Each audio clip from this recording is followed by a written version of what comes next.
In this video, we're going to talk about the previous classes in the phylum Cnidaria. In the previous audio, we talked about the general characteristic of the Cnidarian or the coelentrates or the coelentrata.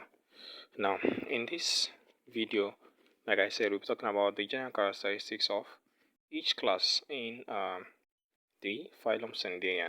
Remember, we classify Cnidaria into four groups, that is the anthozoan, the scyphozoan, the cubozoan, and the hydrozoan.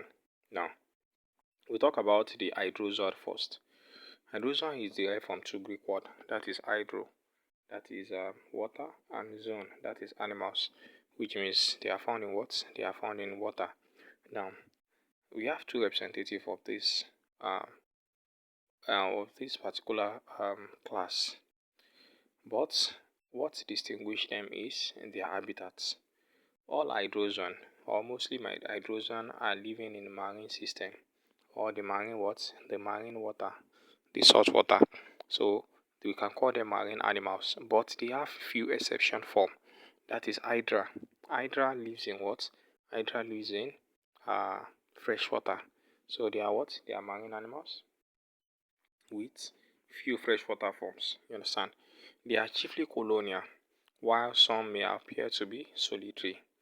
Medusa stage is absent in few animals. Medusa stage is not absent in few animals.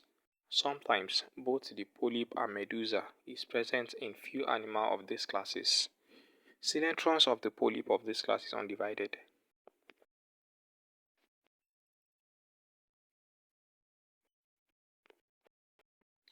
The mesogly is acellular, that is, the mesogly of this group is what is acellular, and the nidocyte is restricted to the epidermis. This is very important point. The nidocyte is restricted to the epidermis, and the gonads also occur in the what? In the epidermal region. Let me clean that. It's kind of okay. So the what? The gonad appears in what? In the what? Epidermal region, and their colony are polymorphic with different zooid like gastrozoid, dactylozoid, and what? An hydrozoid. You understand? So these are what different zooid that we can have in what? Uh in their colonies. You understand? So that is the general characteristic of the first class in Cnidarian. That is the class what? The class hydrozoan. Are you getting me now? Now move from there to the next class. That is the scyphozoan. Hmm? The scyphozoan all animals belonging to this group is marine. They are strictly marine habitats, and the medusa stage is predominant. This is very important. The medusa stage is what? Is predominant. The medusa stage is predominant in this class, and the medusa stage has no velum, so we can call them what? Ascraspidiotes. They are what? They have no velum, you understand? And the mouth of this group of animals is surrounded by four arms, like four arms. The mesogly is cellular, not acellular. It is cellular. So the cell inside the mesogly is called the amoebocyte. The amoebocyte is inside what? Inside the mesogly. The nidocyte occurs in the epidermis and also in the gastrodermis region. So the nidocyte, it is not restricted to the epidermis region. It is also found in what? In the gastrodermal region. The gonad also is not restricted to the epidermis.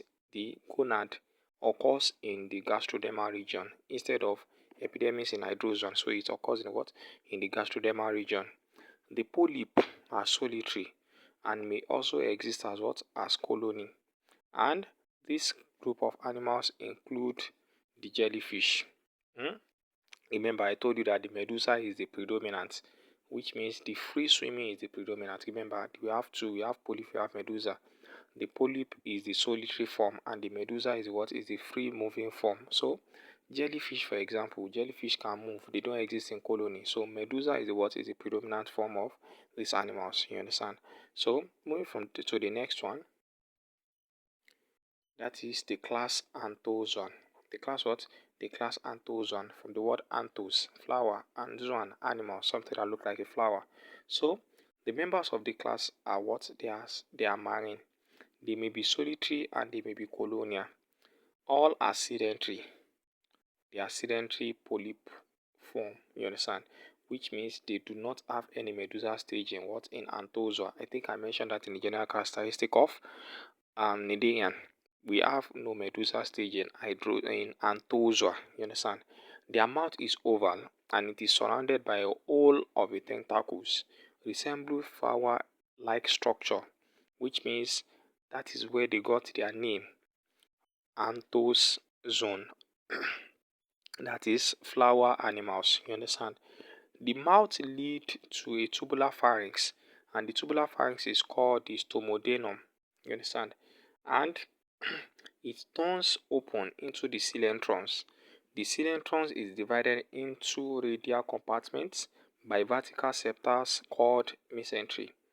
The nidocyte is found in the epidermal as well as the gastrodermal region, while the gonads is at the what? Is at the gastrodermis. So these are the what? These are the important points you have to hold in what? In the class Scyphozoan.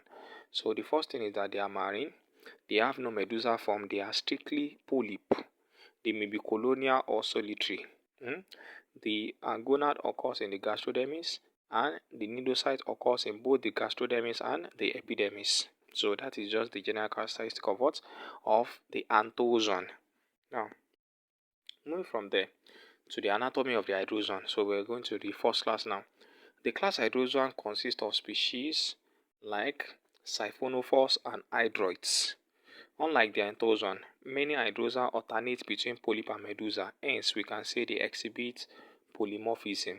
You understand? They exhibit what? They exhibit polymorphism. But the predominant or the dominant form is the what? Is the polyp form. The medusa form is generally small and the short-lived, like they don't live long. You understand? Its primary function is to carry out sexual reproduction and to allow species to disperse to different locations. Hydrozoa are classified based on the presence of membrane called phylum that lines the inside the what? The bell in the medusa form. Now, this is an example of hydrozoan, and this is Portuguese man of war. Portuguese man of what? Portuguese man of war, also known as Physalia physalis. That is the name. Physalia or Physalia physalis.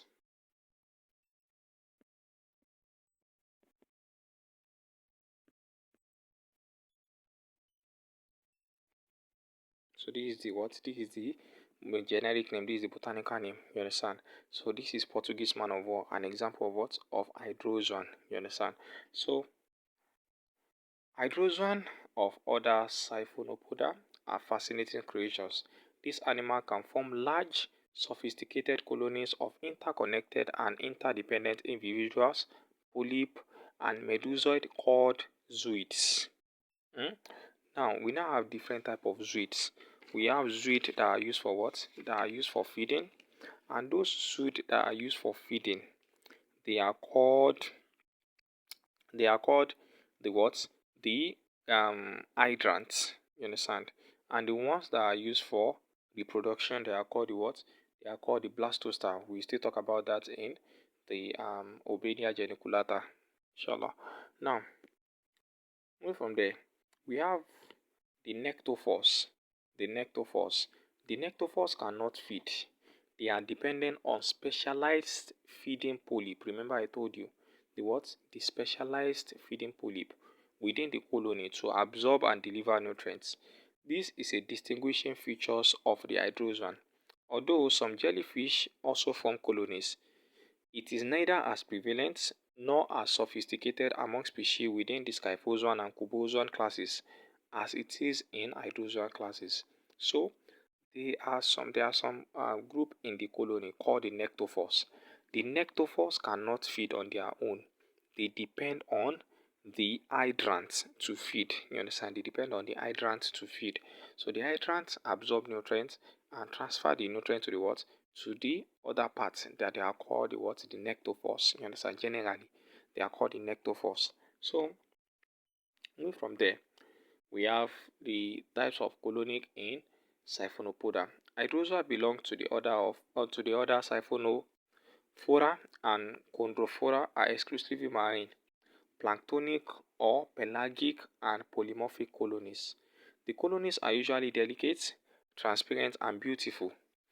The zooid in each colony are attached to the cynosac or the cynosome, and their arrangement exhibit diversity in different colony. Because of the great diversity of the colonic in Siphonophora and Chondrophora can be illustrated only by some of the examples, such as Elistema, Physalia, like I said, Physalia physalis, that is Portuguese man of war, and Popita. So these are example of hydrozoan that belongs to Siphonophora or Chondrophora.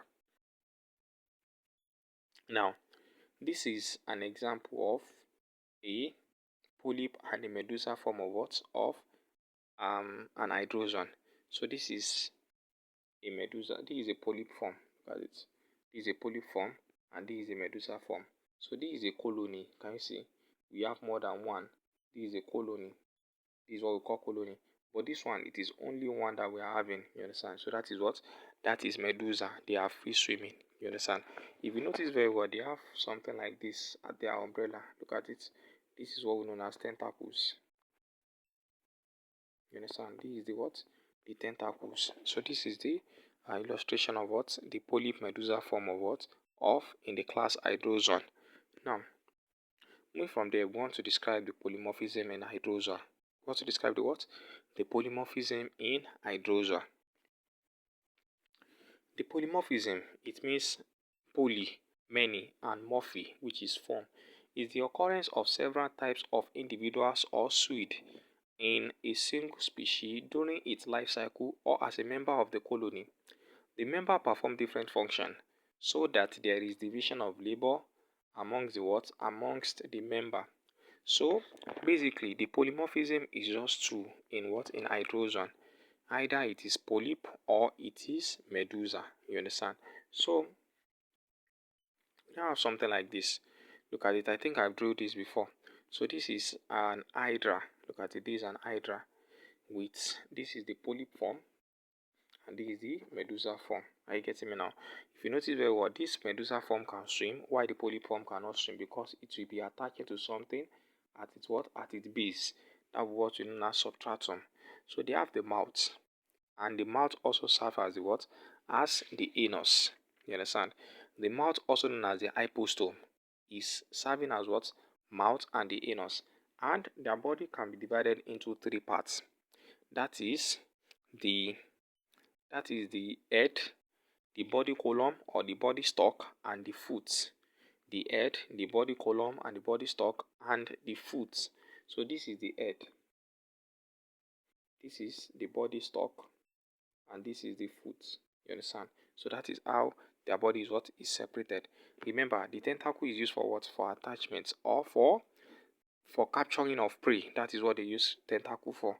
So they have gastrodermis, they have mesoglea that separate the ectoderm from the endoderm. They have the epidermis and they have the tentacles. You understand? So that is what?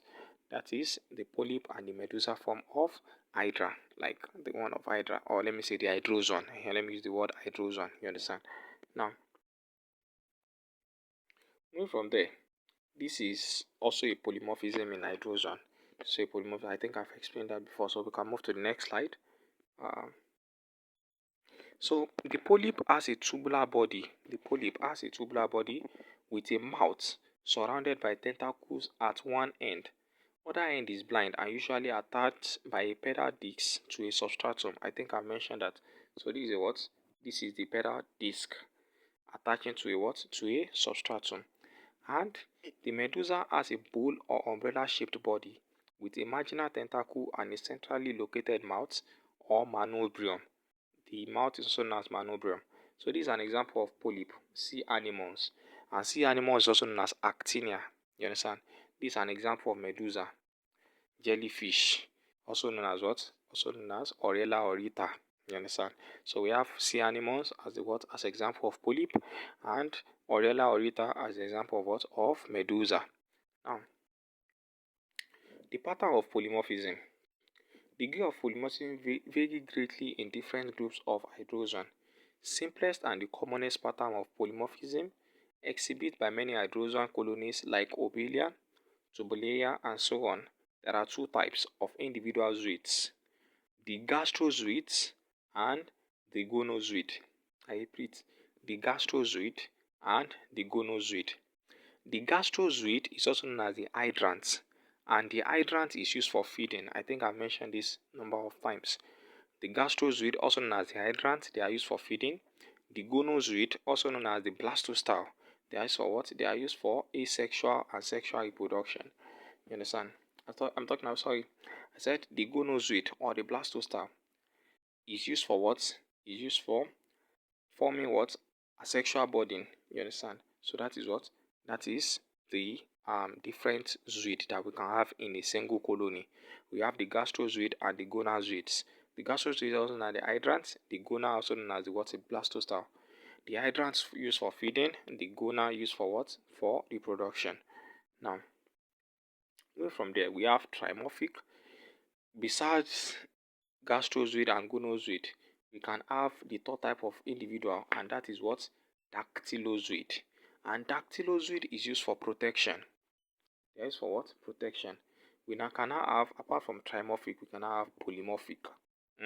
Polymorphic is the one that is having more than 3 types of individual.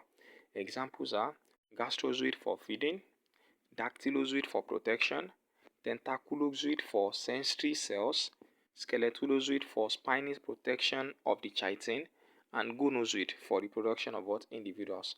I repeat, gastrozoid for feeding, dactylozoid for protection, tentaculozoid for sensory cells, that is for sensing, for nerve for sensory system, the skeletozoid for spiny production of the chitin, and the gonozoid for reproductive individuals. You understand? So that is what? That is the example of polymorphism that I can have.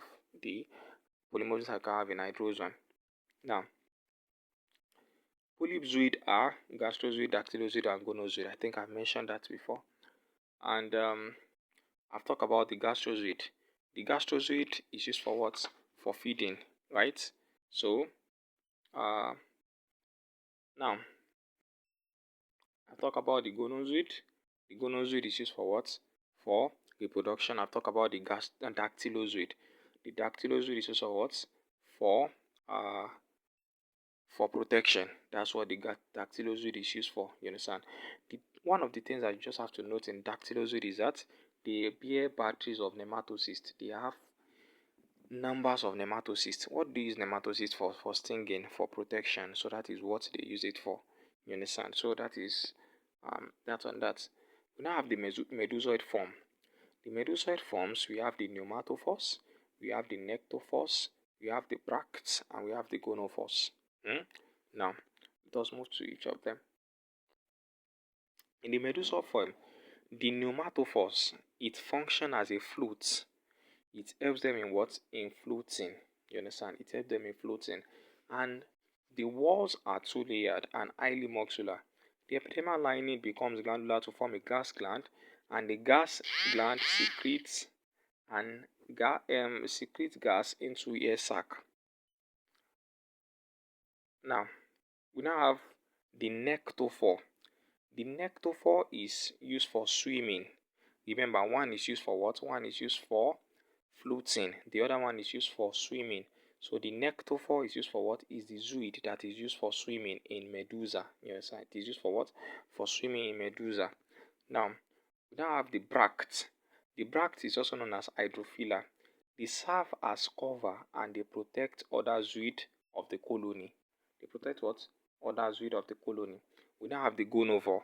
The gonophore is the one that bears the what? That bears the reproductive system that is used for what? Reproduction. This one that I mentioned is the polymorphism in Medusa. You understand? So in polymorphism in Medusa, we have the bract, the gonophore, the nectophore, and the pneumatophores in Medusa. You understand? But in polyp, we have the what? We have the dactylozoid, we have the gonozoid, we have the gastrozooid, we have the tentaculozooid, we have the what? We have the skeletozooid, and we have the gastrozooid. So these are in what? In polyp. But medusa, I think I mentioned that the other time. In medusa, we have the nectophore, the pneumatophore, the pneumatophore, the bracta, and the gonophore. I think I mentioned that now. So we now have the notable polymorphic colonies.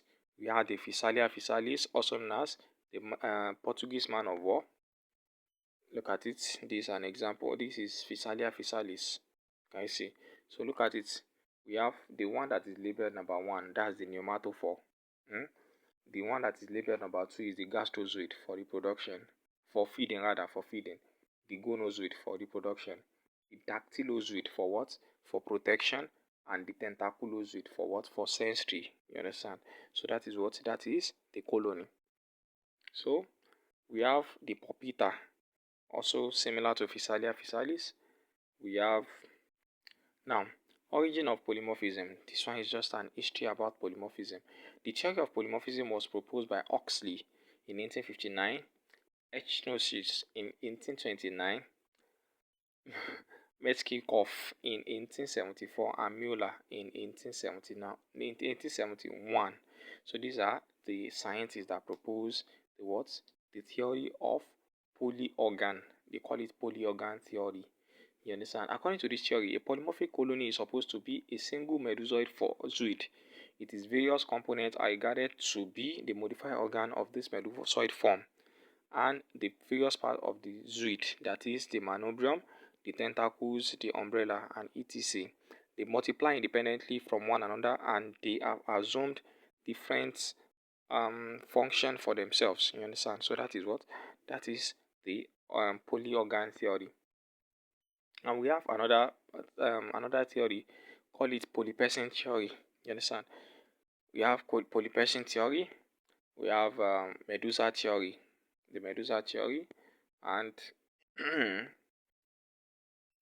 so what are the significance of polymorphism? The phenomenon of polymorphism is essentially one of the division of labor in which specific functions are assigned to different individuals. So in polymorphism, different function is assigned to different individuals. Remember, I told you this dactylozoid do this, pneumatophore do this, nectophore do that. You understand? So it's like a division of labor. It gives them efficient way of what? Of living their life. You understand? So these are what? These are the advancements of Cnidarians over what? Over poriferans. And we have come to the end of this particular session. Thank you for listening and subscribe for more.